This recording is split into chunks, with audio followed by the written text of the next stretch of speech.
Hello का चलिए हम लोग देखते हैं BA geography practical file generic paper, जो कि जेनरिक पेपर का भी जो लिया जा रहा है सत्र 2000 जो कि एग्जाम ले लिया गया है और अभी ले रहा है जेनरिक पेपर वाला। चलिए हम लोग देखते हैं कि कैसे बनाया जाता है। इसमें से 3 क्वेश्चन होता है, जो कि क्वेश्चन 2 कंपल्सरी। हम आइए हमको दिखाते हैं आपको। देखिए जैसे कि ज्योग्राफी में टोटल 3 क्वेश्चन है, जो कि 2 क्वेश्चन कंपल्सरी होता है। और आइए हम लोग देखते हैं कि पहला क्वेश्चन क्या है ज्योग्राफी जेनरिक सेमेस्टर 1 का।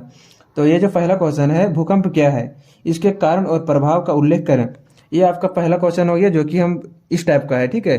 जो कि भूकंप की भूमिका, ये हम लिख सकते हैं पॉइंट बना के। और दूसरा पॉइंट हम ये है कि भूकंप का अर्थ क्या है। तो ये अपने खुद से या फिर जो मैं लिखा हूँ वो आप लिख सकते हो। भूकंप का अर्थ क्या है, जैसे कि मैंने लिखा है कि भूकंप की भूमिका क्या है, भूमिका की भूमि को हिलाकर या।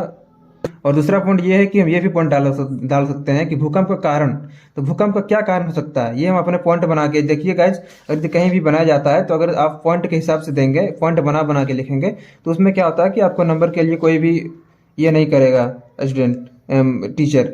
तो पहला ये है कि भूकंप का कारण क्या है, ये बना सकते हैं। और दूसरा है, देखिए भूकंप का कारण क्या होता है, चट्टानों का टकराव, इससे भूकंप आ सकता है। दूसरा ये है कि खनिज का उल्लेखन। दूसरा ये है तटबंध मतलब अगर ये कोई भी बांध बना देते हैं तो वहां पे भूकंप का कारण बन सकता है। और दूसरा चौथा ये है कि ज्वालामुखी विस्फोट। पहला का उल्लेख हम कर दिए हैं, जहाँ की है चट्टानों का टकराव, ये हम बना सकते हैं। दूसरा ये है कि खनिज का उल्लेखन। दूसरा ये है कि ज्वालामुखी विस्फोट। और तीसरा यह है कि मानव जाति भूकंप के कारण। ये हम वर्ड बना लिख सकते हैं कि मानव जाति भूकंप के कारण कैसे बनता है, मानव कैसे भूकंप का कारण बनता है, ये हम बना दिए हैं। और उनके प्रभाव, ये भी हम बना सकते हैं। और ये गाइस आप वीडियो पॉज करके और अपना लिख सकते हैं नोट्स, जो कि मैंने यहाँ पे लिखा है। आप वीडियो पॉज करें और आसानी से आप लिख सकते हो। और दूसरी बात यह रह गई निष्कर्ष, कंक्लूजन लिखना बहुत ही जरूरी है, ये कंपलसरी है। लोग आपका जो टीचर रहेंगे वो पे निष्कर्ष ही देखते हैं, वहाँ पे आपका जो पहला नजर जाएगा वो निष्कर्ष पे ही जाएगा। तो आपको निष्कर्ष लिखना कंपलसरी है। तो ये आप खुद से लिख सकते हो या फिर मैंने जो लिखा है वो भी आप लिख सकते हो। आइए देखते हैं फिर दूसरा क्वेश्चन। आइए देखते हैं सेमेस्टर 1 का दूसरा क्वेश्चन। दूसरा क्वेश्चन ये है कि आपदा क्या है, आपदा के से राहत। आइए हम लोग दूसरा क्वेश्चन देखते हैं, जो कि है दूसरा क्वेश्चन ये है कि आपदा क्या है, आपदा से राहत और बचाव कार्यों का संक्षेप में उल्लेख करें। जो कि मैंने यहाँ पे लिखा है भूमिका आप लिख सकते हो। और दूसरा पॉइंट ये है कि अर्थ एवं परिभाषा, ये आप उल्लेख कर सकते हो। दूसरा पॉइंट ये है प्रतिकृत आपदा, प्राकृतिक आपदा, मानव निर्मित आपदा, ये दूसरा हम लिख सकते हैं, जो कि वहाँ पे हम उल्लेख कर दिए प्राकृतिक आपदा क्या होता है, मानव निर्मित आपदा क्या होता है।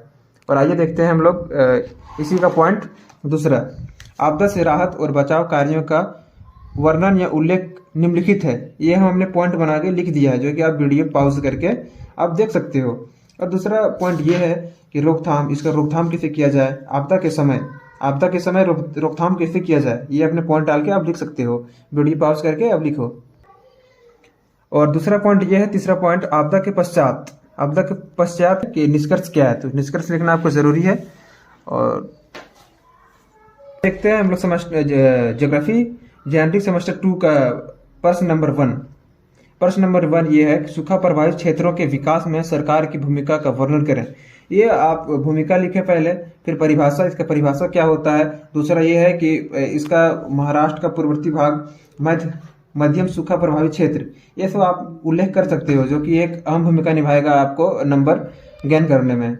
और चलिए देखते हैं फिर दूसरा पेज पे। देखिए दूसरा पेज पे ये लिखा है कि सूखा संभावित क्षेत्र विकास कार्यक्रम, ये अपने भारत के रिलेटेड आप लिख सकते हो, जो कि।